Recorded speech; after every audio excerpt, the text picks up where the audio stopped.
Hello and welcome to my kitchen.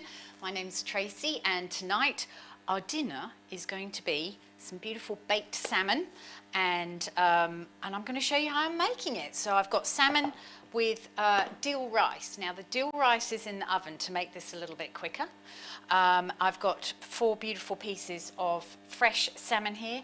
I've taken them out a little bit just to take the chill off them, and I'm spreading them with this delightful mixture. So in a minute I'll show you how to make this, but I just want to get this salmon in the oven. Oh, splashing it everywhere. I just want to get the salmon in the oven, and then while that cooks I'll tell you exactly how I've made it. Now this recipe is up on our website already, so you can go and grab that off there. And if you watch it and you fancy making this next week, then that's the time to hop online and order all this beautiful produce from the Providore. Ta-ta! I'm looking at the timer and I've got 2 minutes to go. So I've got the rice in, as I said, and that has been cooking in the oven for about 10-12 minutes. So, well, it will be 12 minutes once the timer goes off. And just the idea of this is really, while the rice is cooking in the oven, you get your other bits and pieces organised, and it's just a really quick sort of 15-20 minutes in the kitchen and your job's done, basically. And this actually came about because a friend of mine, a lovely girlfriend of mine, who I've known for many years, brought me a huge bunch of dill a couple of weeks ago. And I thought, what can I do with all this dill? And I thought, oh, dill rice and salmon, as you do.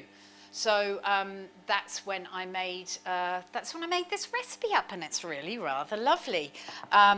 This coating is really going to season the salmon. I will put a little bit of salt on there as well, because there is no salt really in the coating. But when Anthony had this, he was like, oh, this is absolutely delicious. So this coating can actually be used on chicken as well. And I've been doing a bit of an experiment with some chicken and brining it for my Christmas classes, pretending it's turkey. And so I'm going to try this coating that I'm going to be making in a minute on the chicken as well tonight. So I'll make sure that that's up on the website with the recipe to tell you how that went as well. So I've got 5 seconds to go. I'm going to go to the oven. I'm going to pop some, there you go, 5 seconds, 4, 3, 2, 1. So I'm just going to go to the oven and get the rice out. So I've got the oven on at 200, so it's quite high, and it's because we're sort of baking things in the oven, it needs to be up a little bit higher because we've got this covered. Be very interesting actually, and this is what, oh crikey, that camera's fast tonight. Mr. Cameraman's got his joystick in the office. Oh, okay, look at that, that's pretty cool. So, and sometimes, you know, when you're making recipes up, it's sort of like, oh, is this going to work? So I've got here is the rice. I'm just going to get a spoon and give it a little bit of a stir, I think. All the dill is on the top. So you can see there's a little bit of liquid in there. The cameraman can get that. A little bit of liquid in there, which is absolutely fine. And I'm going to tell you what amazing rice I have in here, because it is just fantastic. So let me just get to my tongs, and I'm just going to place this beautiful salmon. Look at the colour of it. I wonder if you know what's made that colour, or if you've read the recipe already and you know. Anyway, if you are watching live, love you to comment, and you can ask any questions. The cameraman will shout them through from the office, and I will attempt to answer them. I promise you I will not fib. So if I don't know the answer, I will tell you. So this salmon, as I've said, excuse this noise, the salmon, as I've said, has been out of the fridge for a little while, so it doesn't get that thermal shock of coming from a very cold fridge into a very hot oven. And I am guessing that will take about 8 minutes. See, some of the salmon is slightly thicker than the others, so we'll do an 8 minute. And we'll see how that goes. Some bigger ones may not be ready, but it just, and I quite like my salmon pink anyway, but it just depends on really the temperature of everything. But because the oven's on at 200, it should be absolutely fine. I'm going to pop my timer on as well so that I know where I'm at. Timer, 8 minutes, go. All right, so meanwhile, I'll show you how to, I don't really need those. I'll show you how I did the rice and about the rice first. So I have some basmati rice here. If you want to, Mr. Cameraman, come in from the other angle on there, on the other side, on there. Just a bit of rice I didn't want. No, can't do that. Oh, here he comes. I don't know whether that is easy to see. This is Sela basmati rice, and you can see it's a little bit yellower than perhaps regular rice. So that's fine. Thank you, Mr. Cameron. So I'm going to pop this. I'm only doing half because obviously I've got my dinner in the oven as well. So I'm a bit like, let's not waste the food. So I'm just, let's pretend it's the whole lot, okay? So I'm going to pop my rice in there. Over here I've got a boiled kettle, and I'm going to put some vegetable stock into that with a pinch of salt. So in goes the boiling hot vegetable stock. So that's hot when it goes in the oven. So that'll give it a bit of a head start. Some salt as well, because the vegetable stock we use is this beautiful veggie stock from Lou at Urban Forager in Perth. And she makes, she's an organic, she's certified organic, her business. She's not organic. She might be organic, I don't know. But she's certified organic, and everything that is in this beautiful jar is organic as well.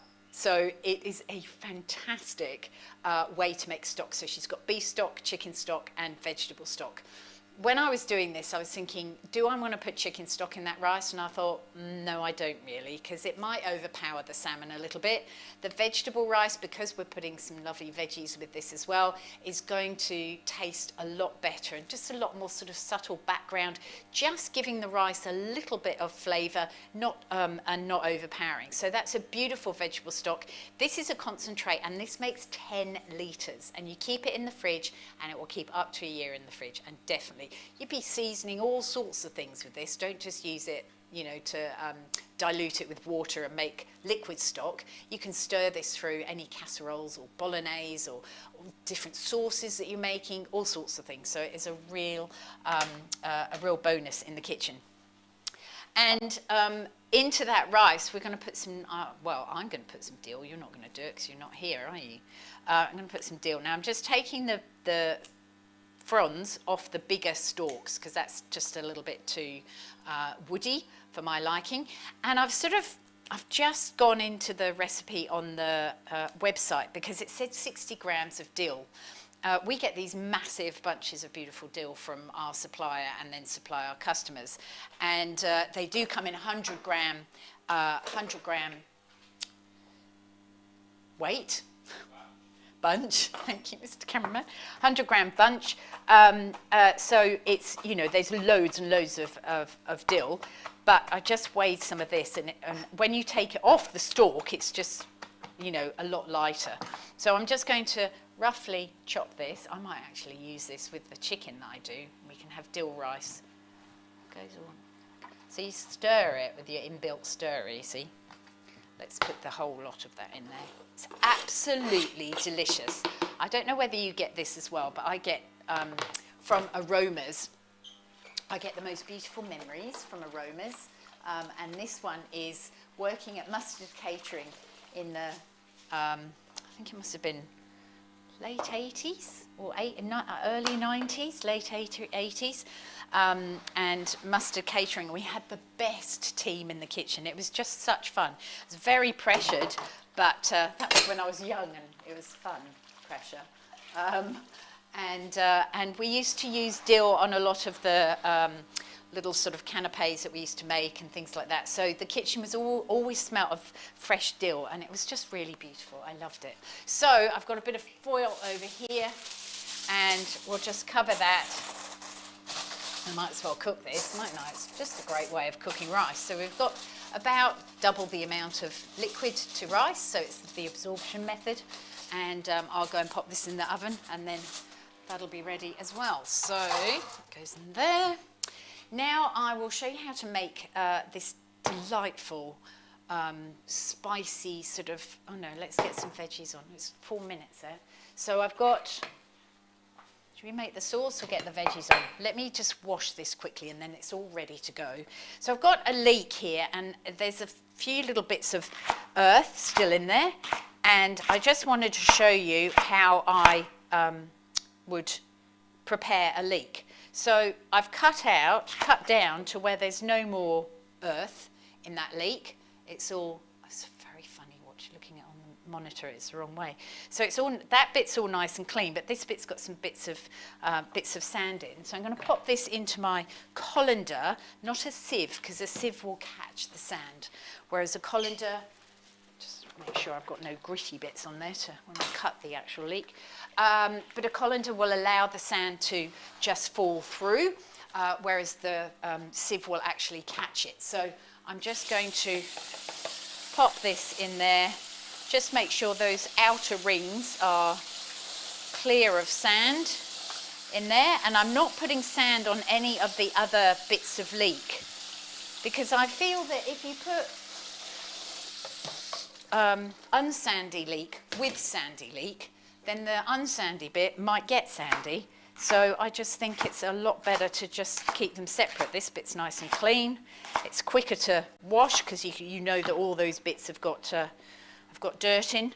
And that I'm going to be putting into my water, which I've got here, coming up to the boil. And I'm going to pop that in, I can't see the timer anymore, in about, it's about living on the edge. In about a minute when I've done these. So at the moment we're getting those gorgeous snow peas and sugar snap peas from Perth, grown in Wanneroo, and I believe they are grown in Wanneroo, and they're so super fresh and delicious. And of course, because they haven't come from over east, there's no, they haven't gone through the quarantine stuff. So these are super, super fresh and absolutely delicious. So I'm choosing leek. I love leek and salmon together. And I'm choosing sugar snap peas because they're both sort of green and fresh flavoured. And with the sauce that I'm going to show you how to make in a second, it's quite rich and spicy, so you're going to definitely want to have something to sort of cut through that and some nice clean flavours. So sometimes with sugar snap peas you've always got the string down the front part, so the part that sort of curves in, but sometimes on the other side you'll find you've got another little string. So it's worthwhile just making sure that you just pull off both of those strings, and then you'll have a nice eating experience. So what I like to do, there's my salmon. I'm going to ignore that because I think it can take a little bit longer than 8 minutes. I'm sure it'll be fine. I'm just going to cut them like this. We'll just allow that to wring out. It will in a minute. I'm sorry if that's annoying anyone. But I'm going to do this. Just cut them on a little angle. I'm going to go over to the stove and pop the leek in. So that will be the first one to get going. I'll just give that a minute in there, and then we'll add the sugar snap peas. There's a really poor one that's fallen on the floor. Sorry, mate, your time will come. So let me turn this off. Let me have a look. That's what a good cook would do, isn't it? I'm going to have a look and just check, because if the salmon is done, then we can take it out and it can just rest for a little bit. So I don't know whether the cameraman, you can't quite see that, can you? Let's pull this off and have a look. Oh, it's looking good. No, I reckon that can do for another 2 minutes, so that's good. See, things are working out. I knew it'd all work out in the end. Those are in. I'm going to put the sugar snaps in, sort of when they've come up to the boil, which I would think is fairly imminent. So in my bowl here, I've got a tablespoon of honey. So the honey that we get is the Western Bush Hives honey from the Southern Forest. Now the Southern Forests are a pristine area. Ooh. And this honey is absolutely beautiful. Now I'm not a honey lover. Sharp intake of breath. But this honey is absolutely fantastic. So we were lucky enough to find Glenn's honey down south on one of the food tours that we took down to the Southern Forest. So you find little gems like this that aren't available in Perth, and this is the stuff that we want to bring people in the, in the Providore. So you can buy this from us in the Providore, and it's absolutely delicious. So that's really nice. That's in there. I've done that. I want half a teaspoon of turmeric. So this is the Madras turmeric. There's also a turmeric called Aleppi, but you don't need to worry about that too much because Aleppi is much more for Asian food, and this is more for Indian. So I think probably, me personally, I always have the Madras one. They're very similar, but just slightly different. Ian Hempel's taught me over the years that they are slightly different, so I have to tell other people that they are slightly different. Got some Dream Farm products in stock at the moment. Oh, love them. And this is the garlic press, which is called the Garject because it ejects the skin afterwards. So I'm going to put some garlic in here. So the joy of this is that, Mark Ravlich's beautiful garlic. Once you've pressed the garlic, this little thing scrapes off the garlic like that, flicks it in. I'm going to have to put my sugar snap peas in. My snow peas, Mr. Cameraman, otherwise it's just going to all go south very quickly. And, did really well. And, oh, hang on, it just fell out then. So once that bit's scraped off the garlic, these little teeth go into the holes and clean them. So that presses in there and cleans them, and then watch. How cool is that? There's a little flicky thing that flicks the skin out. So I'm just going to wash this. Very easy, done. Best garlic crusher in the world. No exaggeration, no exaggeration. Oh, available on the website, as Anthony said. So that's in there. And now, instead of just some boring old chili flakes, I thought, why not? Because I don't have chili in the fridge all the time, and I don't actually have any chili flakes at the moment. So I'm putting a couple of teaspoons of crunch chili in here, and I'm going to drain those veggies before they go yellow. So crunch chili, quick shot there. Crunch chili, made in Dunsborough, absolutely delicious chili condiment. It's got some beautiful, excuse my back, crunchy oats in there as well. So clever. And it's not just for Asian uses. This you can put on your spaghetti bolognese if you want to. It's absolutely delicious. Cheese sandwich, all sorts of things. So if you're a chili lover, get some crunch chili now. It's very important.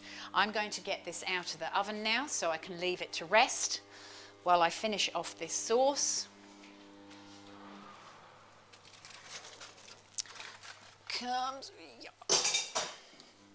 So this is going to serve 4 people. I've got 4 bits of salmon, as you've seen. Oh, it smells delish. So I've got my veggies done. I'm just going to quickly finish this off and then we can serve up. Just showing off of my new equipment, but funnily enough, it just all works for this. It's very important that we have this here. So this is my new Dream Farm Zester, and it's actually concave. So it's concave so that, and you can measure. It's got a little, this will stick on there so you don't grate your fingers in the drawer. But it's got, little measurements on there as well, so you can measure if you want to. I'm just going to grate directly, and I can't tell you how amazingly easy this is to use this as a grater. You don't press down on it, you just literally run the lemon along it, and because it's concave, it just gets all the zest off without the bitter pith. And then you go, oh dear, there's quite a bit of pith, look, a bit of zest, look, stuck under there. And you've got this magic button, and you go like that. Do you see it fall out? It's all gone. It's there now. So it's absolutely brilliant.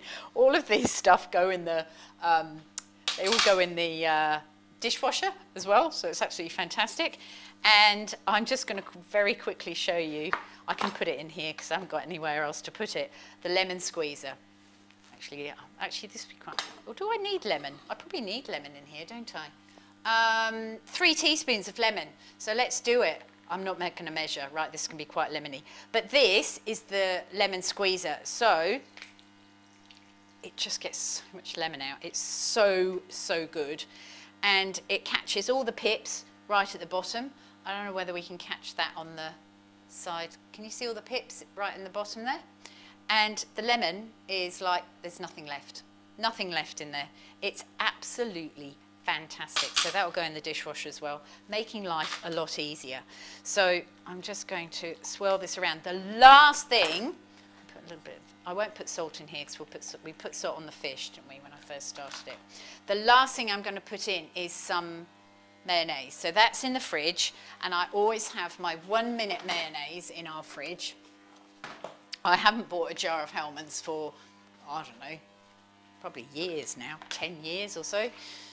This is such a quick mayonnaise to make up, and it's on the Cooks Collective, so you know, feel free to join up. It's only $49 a year subscription, and it's got hundreds of recipes on it.